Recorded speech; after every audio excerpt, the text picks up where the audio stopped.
Bonjour, ceci est une première vidéo sur les lieux géométriques.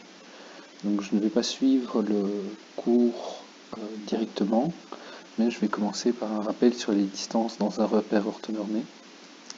Donc je désire déterminer la distance entre le point A et le point B qui sont ici.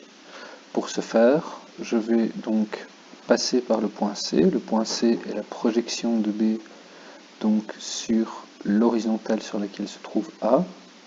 En rejoignant ces trois points, j'obtiens un triangle rectangle sur lequel je peux utiliser Pythagore. Et donc Pythagore me dit que le carré des deux longueurs qui forment l'angle droit est égal au carré de la longueur de l'hypoténuse. Donc la distance entre le point A et le point C vaut bien xb moins xa. La distance entre le point B et le point C vaut yb moins ya. Et donc, l'hypoténuse vaut la racine carrée de xb moins xa au carré plus yb moins ya au carré.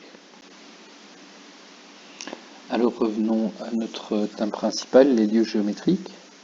Donc un lieu géométrique, qu'est-ce que c'est? C'est un ensemble de points du plan ou de l'espace qui partagent de manière exclusive une même propriété géométrique, donc des points qui sont équidistants d'un point, de deux points, d'une droite, etc., etc. Donc, pour avoir les lieux géométriques, il faut savoir qu'il faudra utiliser toutes vos connaissances en géométrie. Propriétés des triangles, des quadrilatères, des angles associés, etc. Mais aussi en algèbre, donc équation d'une droite ou d'une parabole que nous venons de voir et de revoir. Et système de deux équations à deux inconnues, toutes les techniques que vous connaissez déjà. Donc c'est une matière qui est totalement synthétique de ce que vous avez fait en géométrie et en algèbre. Donc on va commencer par un premier exemple. Le premier exemple, c'est le cercle. Donc qu'est-ce qu'un cercle? Un cercle, c'est un ensemble de points équidistants d'un point donné. Le point de référence, c'est bien entendu le centre du cercle, et la distance entre les points du cercle et le centre est appelé rayon. Donc c'est le rayon R. Donc en utilisant la définition du cercle ci-dessus, nous voyons que la distance entre chaque point P, donc on ne connaît pas ces coordonnées, donc on va simplement les appeler XY, appartenant au cercle, et son centre C, donc de coordonnées XC, YC, doit être égal au rayon R. Donc le carré de cette distance doit être égal à R carré.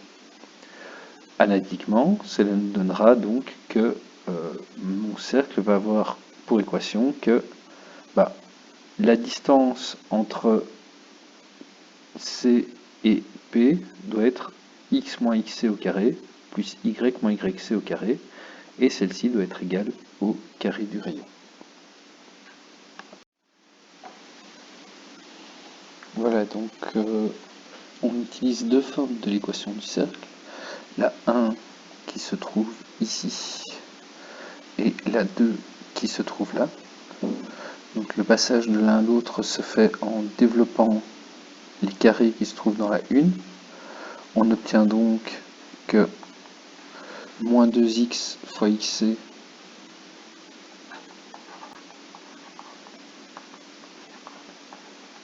doit être égal à a fois x, et que moins 2y fois yc doit être égal à b fois y.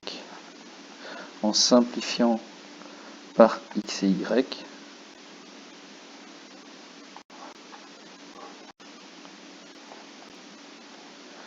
on obtient les coordonnées du centre du cercle en fonction de a et b. On obtient ici en dessous que les coordonnées du centre du cercle sont moins a sur 2, moins b sur 2.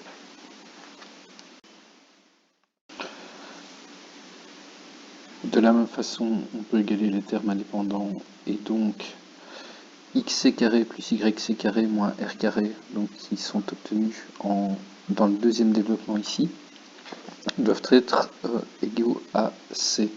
En isolant R et en utilisant la correspondance entre les coordonnées du centre du cercle et les coefficients A et B, donc qui sont retrouvés ici. Donc je vous rappelle que les coordonnées du centre c'est moins A sur 2, moins B sur 2. Donc on remplace ici le XC par moins A sur 2, le YC par moins B sur 2. Et bien on obtient le résultat qu'on obtient pour le rayon ici à droite de cette troisième ligne.